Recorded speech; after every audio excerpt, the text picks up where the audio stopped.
হযরত আলী রাদিয়াল্লাহু তাআলা আনহু ফজরের নামাজ আদায় করার জন্য মসজিদে গেলেন। এদিকে হযরত ফাতেমা রাদিয়াল্লাহু তাআলা আনহা অত্যন্ত জ্বর থাকা অবস্থায় ঘরের সমস্ত কাজ শেষ করেছেন। আলী রাদিয়াল্লাহু তাআলা আনহু মসজিদ থেকে এসে দেখলেন ফাতেমা কাঁদছেন। তিনি প্রশ্ন করলেন, ফাতেমা, তুমি কাঁদছো কেন?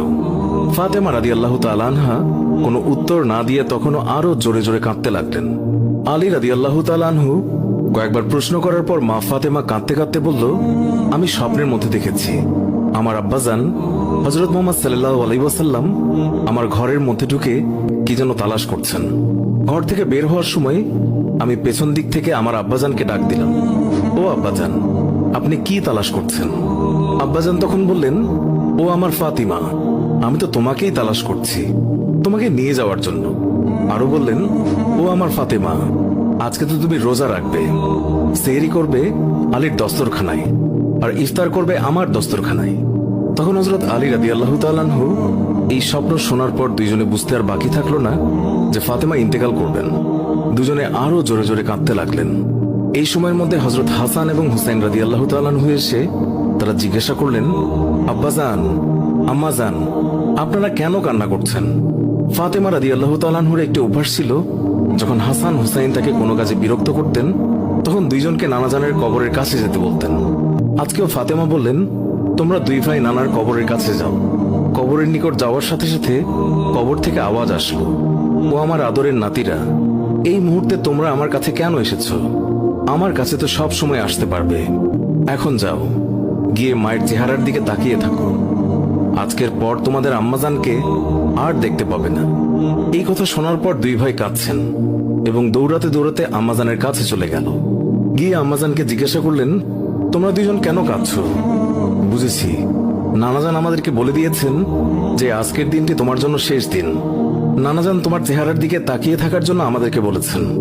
বিকেলের দিকে হযরত ফাতেমা রাদিয়াল্লাহু তাআলা আনহা তার শরীর খারাপ হলো, তাকে বিছানায় শোয়ানো হলো।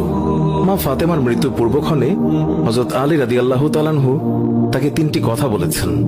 ও আলী, আমার প্রথম কথা হচ্ছে, যেদিন থেকে আমি আপনার ঘরে এসেছি ওই দিন থেকে আজ পর্যন্ত আমি আপনাকে অনেক কষ্ট দিয়েছি।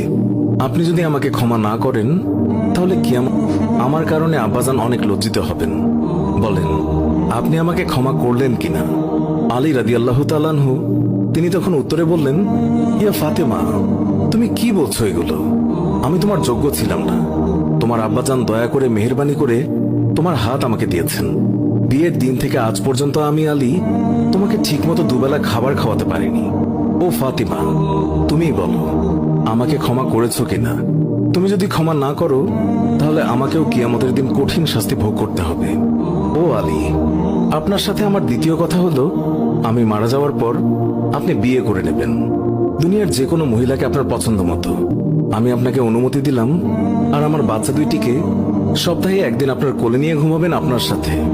আমার তৃতীয় কথা হলো, হাসান হুসাইন যখন বড় হবে তখন তাদের দুই ভাইকে আল্লাহর রাস্তায় সোপর্দ করে দেবেন এবং আমাকে রাতের বেলায় দাফন করবেন।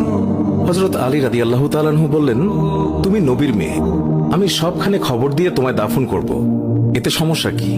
হযরত ফাতেমা রাদিয়াল্লাহু তাআলা আনহা তিনি এর উত্তরে বললেন, আমার কাফনের উপর দিয়ে সবাই অনুমান করবে নবীর মেয়ে কতটুকু লম্বা ছিল, কতটুকু স্বাস্থ্যবান ছিল, এতে আমার পর্দা ভঙ্গ হবে। মা ফাতেমার মৃত্যুর পর তার লাশের খাটিয়া বহন করার মানুষ মাত্র 3 জন ছিলেন, হযরত আলী রাদিয়াল্লাহু তাআলা আনহু এবং ছোট হাসান এবং হুসাইন রাদিয়াল্লাহু তাআলা আনহু। হযরত আলী ভাবছেন যে লাশের খাটিয়া বহন করার আরো একজনের প্রয়োজন হবে, তাহলে 4 কোণায় 4 জন কাঁধে নিতে পারবেন। এমন সময় হযরত আবু যর গিফারী রাদিয়াল্লাহু তাআলা আনহু তিনি হঠাৎ করেই উপস্থিত হলেন এবং খাটিয়ার কোণা বহন করলেন।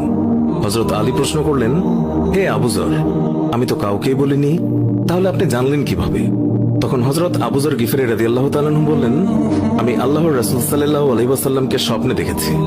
তিনি বললেন, হে আবু যর, আমার ফাতেমার লাশ বহন করার জন্য লোকের অভাব, তুমি তাড়াতাড়ি চলে যাও। ও আলী, আমাকে তো হুজুর সাল্লাল্লাহু আলাইহি ওয়াসাল্লাম আসতে বলেছেন, তাই আমি এসেছি। তোমরা তো আমাকে বলনি। রাতে এসে রাসূলুল্লাহ সাল্লাল্লাহু আলাইহি ওয়াসাল্লাম তিনি স্বপ্নে বলে গিয়েছেন হযরত ফাতেমা রাদিয়াল্লাহু তাআলা আনহুকে যখন কবরে নামাচ্ছেন তখন হযরত আবু যর গিফারী রাদিয়াল্লাহু তাআলা আনহু কবরের কাছে গিয়ে কবরকে উদ্দেশ্য করে বললেন, হে কবর, তুই কি জানিস আজকে তোর মধ্যে কাকে রাখছি? উনি হচ্ছেন জান্নাতের সকল মহিলাদের সর্দার।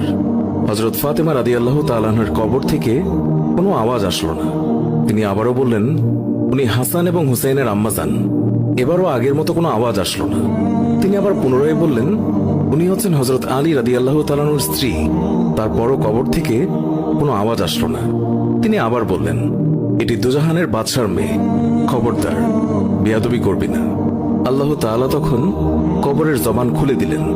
কবর বলল, আমি অন্ধকার ঘর, আমি সাপ বিচ্ছুর ঘর, আমি এমন একটি ঘর যার মধ্যে কোনো বংশ পরিচয় কাজ হয় না।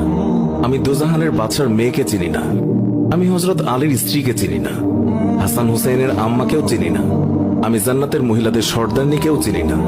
আমি শুধু চিনি ঈমান এবং আমল। আমার মধ্যে যদি কেউ ভালো আমল নিয়ে আসে, তাকে আমি কবরে জান্নাতের বিছানা বিছিয়ে দেব। আর যদি কেউ খারাপ আমল নিয়ে আসে, তাকে আমি কবরের দুই দিক থেকে এমন জোরে চাপ দেব যে হাড় মাংস মাটি সব একত্রে মিশিয়ে যাবে। আল্লাহু আকবার। মানুষ জন্মালে মৃত্যুবরণ করতেই হবে। মৃত্যু কখনো বলে কয়ে আসে না, মৃত্যু কখনো ধনী গরিব দেখে হয় না।